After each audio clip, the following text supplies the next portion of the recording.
السلام علیکم ورحمۃ اللہ ناظرین، ریلل بلیک ایک جاپانی اداکارہ اور ماڈل تھی جس کی وجہ شہرت فحش فلموں کے لیے کام کرنا تھا۔ اس نے حال ہی میں گناہوں بھری زندگی چھوڑ کر اسلام قبول کرنے کا اعلان کیا ہے، اور اس کے ساتھ ہی اس نے اپنے ٹک ٹاک اور انسٹاگرام اکاؤنٹ سے اپنی پرانی ساری اشلیل تصویریں اور ویڈیوز ڈیلیٹ کر دی ہیں۔ رے نے اسلامی لباس کے ساتھ اپنی تصاویر پہلی مرتبہ اپنے سوشل میڈیا اکاؤنٹ سے اکتوبر میں شیئر کی، جب وہ پہلی مرتبہ ملائیشیا گھومنے گئی۔ پھر اس کے بعد اس کے سوشل میڈیا اکاؤنٹ سے گاہے بگاہے ایسی تصاویر شیئر ہوتی رہیں، مگر اس بارے میں خبروں اور میڈیا میں بھوچال اس وقت آیا جب رے 30 دسمبر سے 4 جنوری تک کے 6 دنوں کے مختصر دورے پر پاکستان آئی، اور یہاں اس نے بادشاہی مسجد اور مسجد وزیر خان، شاہی قلعہ وغیرہ کا دورہ کیا۔ اس سارے وزٹ کے دوران وہ مکمل حجاب میں سر سے پاؤں تک اپنے آپ کو ڈھکے ہوئے تھی۔ پھر پاکستان سے واپسی کے بعد جاپان پہنچ کر فروری میں رے نے باقاعدہ اعلان کیا کہ اس نے اسلام قبول کر لیا ہے۔ آخر رے کی زندگی میں اتنی بڑی تبدیلی آئی کیسے؟ اس سلسلے میں بہت سارے لوگوں نے بہت کچھ پوسٹ کیا۔ تھوڑا بہت رے نے خود بھی اس بارے میں سوشل میڈیا پر شیئر کیا، مگر رے کا اس سلسلے میں مکمل انٹرویو کبھی شیئر نہیں ہوا تھا۔ اب رمضان کے دوران رے ایک مرتبہ پھر ملائیشیا گئی ہوئی ہیں، تو وہاں کے ایک یوٹیوبر نے رے کا انٹرویو کیا ہے۔ تو پہلی مرتبہ رے نے اپنے اسلام قبول کرنے کی کہانی خود سنائی ہے۔ تو آئیے رے لل بلیک کی کہانی اسی کی زبانی سنتے ہیں۔ Alrighty, so who we got here today? I'm Ray Black. Ray Liu Blay. That Ray Liu Blay. What are you doing here in Malaysia? So I am here for Ramadan. I call it praycation, praying vacation. So, کیا آپ نے اشلیل فلموں میں اداکاری چھوڑ دی ہے؟ کیا اب آپ باقی زندگی اسلام کے مطابق ہی گزاریں گی؟ جی ہاں، میں نے اپنی پرانی زندگی سے ناطہ مکمل طور پر توڑ لیا ہے، اور میں نے فیصلہ کیا ہے کہ اب میں اپنی باقی زندگی اسلام کے مطابق ہی گزاروں گی۔ مگر کیوں؟ آپ کی زندگی میں ایسا کیا ہوا کہ آپ نے اپنی پرانی زندگی کو چھوڑنے اور اسلام قبول کرنے کا فیصلہ کیا؟ میں دراصل اسلام قبول کرنے سے پہلے بہت زیادہ ڈپریشن اور ذہنی دباؤ کا شکار تھی۔ سکون کی تلاش میں تھی۔ میرے پاس پیسہ تھا اور دنیا کی ساری عیش و آرام والی زندگی مجھے میسر تھی، مگر پھر بھی میں بہت ڈپریشن کا شکار تھی۔ اسلام قبول کرنے سے پہلے کئی سال میرے بہت ہی بری دماغی حالت میں گزرے تھے۔ میں نے سکون کی تلاش میں بدھا کے ٹیمپل جانا شروع کیا اور اپنے ہی دھرم یعنی بدھ مت میں سکون تلاش کرنے کی کوشش کی۔ چونکہ میری فیملی بھی عام جاپانیوں کی طرح بدھزم کو ہی فالو کرتی تھی، تو لازمی بات ہے جب میں دھرم میں سکون تلاش کرنے کی کوشش کروں گی تو میری پہلی چوائس وہی دھرم ہوگا جس کی شکشا مجھے میرے گھر سے ملی ہے، یعنی کہ بدھ مت۔ مگر مجھے بدھا کے ٹیمپل سے بھی وہ سکون نہیں ملا جس کی مجھے ضرورت تھی۔ آپ بدھ مت کی پیروکار تھیں، تو پھر آپ کی زندگی میں اسلام کیسے آیا؟ مطلب کہ آپ کو اسلام دھرم پڑھنے، سمجھنے، جاننے کا آئیڈیا کیسے سجھائی دیا؟ یہ دراصل لگ بھگ آج سے 6 مہینے پہلے یعنی اکتوبر 2024 کی بات ہے، جب میں پہلی مرتبہ ملائیشیا آئی تھی۔ یہاں آنے کا مقصد بھی یہی تھا کہ کچھ عرصہ اپنے سارے دوستوں اور فلم انڈسٹری کے لوگوں سے کٹ کر کہیں علیحدگی میں کچھ دن گزاروں جہاں مجھے نہ کوئی جانتا پہچانتا ہو، اور اس ساری پریکٹس کا مطلب و مقصد بھی یہی تھا کہ ذہنی پریشانیوں سے چھٹکارا حاصل کرنا اور سکون کی تلاش۔ یہاں ملائیشیا میں مجھے کسی نے مشورہ دیا کہ اگر تم چاہتی ہو کہ تم عام لوگوں کی طرح بازاروں میں آسانی سے گھومو پھرو اور تمہیں کوئی نہ پہچانے تو تم عبایا لے لو۔ اس طرح بغیر کسی کی پہچان میں آئے ہر جگہ تم آسانی سے آ جا سکو گی اور اپنے اس وزٹ کو بھرپور انجوائے کر سکو گی۔ بس یہی میرے اسلام کی اور سفر کا آغاز تھا۔ آپ تھوڑا تفصیل سے بتائیے کہ پہلی مرتبہ ملائیشیا کے وزٹ سے لے کر اسلام قبول کرنے تک کا 6 مہینے کا سفر کیسا تھا، اور اس مرحلے میں کیا کیا پریشانیاں آئیں؟ میں دراصل پہلے بالی گئی، پھر انڈونیشیا میں کچھ عرصہ رہی، اور اس کے بعد یہاں ملائیشیا آئی تھی۔ تو اس طرح آپ کہہ سکتے ہیں کہ اسلام سے تعارف اور تھوڑا بہت ایک دلی تعلق تو پہلے ہی بن چکا تھا۔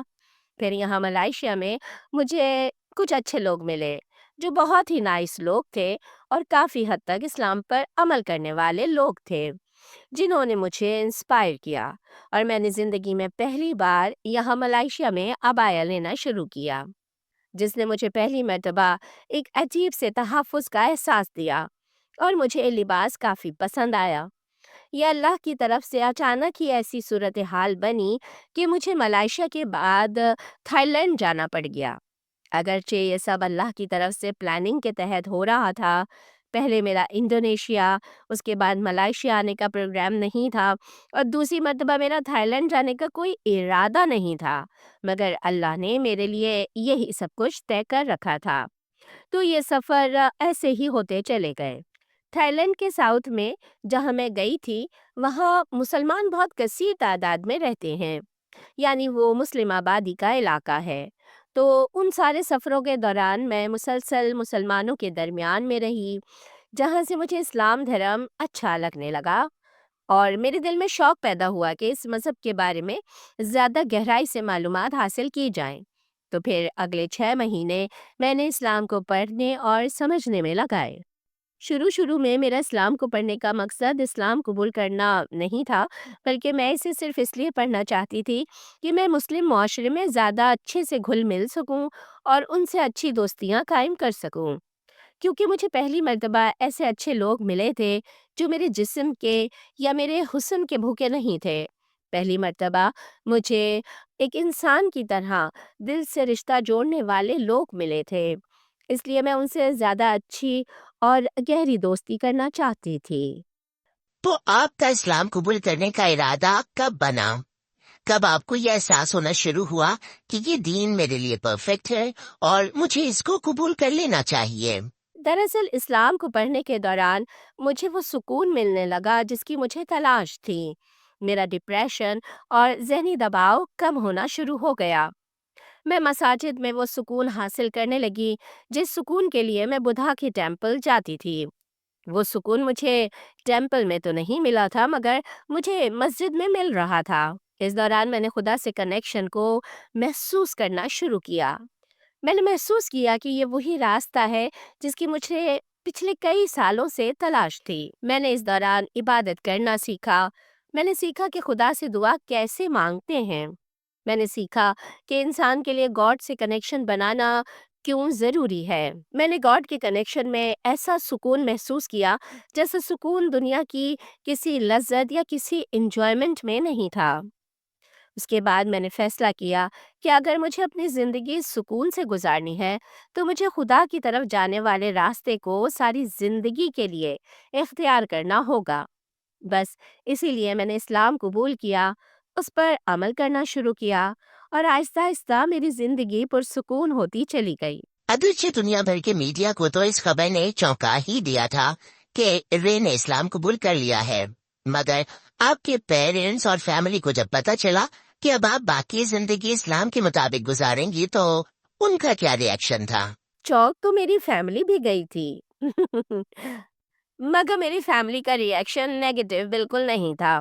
جیسا کہ میں نے آپ کو پہلے بتایا کہ میری فیملی بدھ مت کو فالو کرتی ہے، مگر انہوں نے کہا کہ ٹھیک ہے، جیسے تم اپنی زندگی گزارنا چاہو اور جیسے تم پرسکون محسوس کرو تم ویسے ہی کرو۔ اگر اس پر عمل کرنے سے تمہاری زندگی پرسکون ہوتی ہے تو ہمیں تو کوئی اعتراض نہیں ہے۔ ابھی رمضان کے شروع میں آپ کی ایک ویڈیو وائرل ہوئی تھی جس میں آپ نے کچھ لوگوں کے برے رویے کی شکایت کی تھی، وہ کیا معاملہ تھا؟ وہ دراصل کچھ لوگوں کے میرے سوشل میڈیا اکاؤنٹس پر کافی برے کمنٹس تھے۔ کچھ کا کہنا تھا کہ تم نے جتنی گندی زندگی گزاری ہے، اب تم نماز پڑھ لو، اسلام قبول کر لو، روزے رکھ لو تو اس سے تمہارے گناہ معاف نہیں ہو جائیں گے۔ کچھ کہہ رہے تھے کہ اس نے اسلام قبول کیا ہی نہیں ہے، یہ تو ڈرامہ کر رہی ہے۔ یعنی ایسے ہی کچھ نیگیٹو کمنٹس تھے جن کا میں نے جواب دیا تھا، مگر اب میں نے اس کا بھی علاج تلاش کر لیا ہے۔ وہ یہ کہ میں نے لوگوں کے کمنٹ بھی پڑھنے چھوڑ دیے ہیں۔ آخر ضرورت ہی کیا ہے کہ میں ان کے کمنٹس پڑھوں اور اپنے دماغ پر ان کی نیگیٹیوٹی کو سوار کروں؟ کیا یہ سمپل نہیں ہے کہ پریشان کرنے والی چیزوں کو اگنور ہی کر دوں؟ آپ کو اپنی پچھلی گناہوں والی زندگی پر کوئی پچھتاوا ہے؟ سچ کہوں تو ہرگز نہیں۔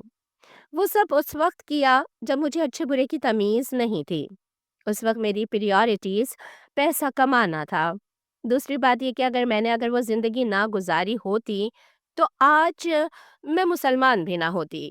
وہی زندگی دراصل میرے اسلام کی طرف آنے کا ذریعہ بنی۔ کیسے؟ کیسے وہ زندگی کیسے اسلام کی طرف آنے کا ذریعہ بنی؟ اگر میں وہ زندگی نہ گزارتی، ایک سادھارن جاپانی لڑکی والی زندگی گزارتی، تو نہ ہی میں ڈپریشن کا شکار ہوتی، نہ ہی ڈپریشن سے نجات اور سکون کی تلاش کے لیے نکلتی، اور نہ ہی سکون تلاش کرتے کرتے میں اسلام تک پہنچتی۔ جی ہاں ناظرین، بے شک اللہ جسے چاہے ہدایت دے دے۔ اللہ تعالیٰ صرف دلوں اور نیتوں کو دیکھتا ہے۔ کوئی کتنا بھی گنہگار سے گنہگار انسان ہی کیوں نہ ہو، اگر وہ سچے دل سے اللہ کی تلاش میں نکلے تو اسے ہدایت مل ہی جاتی ہے۔ اسی لیے کہتے ہیں کہ برائی سے نفرت کرو، برے سے نفرت مت کرو۔ مطلب یہ کہ برائی کو برا سمجھو کہ میں نے برائی نہیں کرنی جو فلاں کر رہا ہے، مگر برے سے نفرت مت کرو کیونکہ کچھ نہیں پتا کہ کب اس برے کو توبہ کی توفیق مل جائے اور وہ نیکیوں میں تم سے آگے نکل جائے۔ اس کے ساتھ ہی آپ اپنی بہن، اپنی ہوسٹ سدرا امین کو اجازت دیجیے۔ اللہ نگہبان۔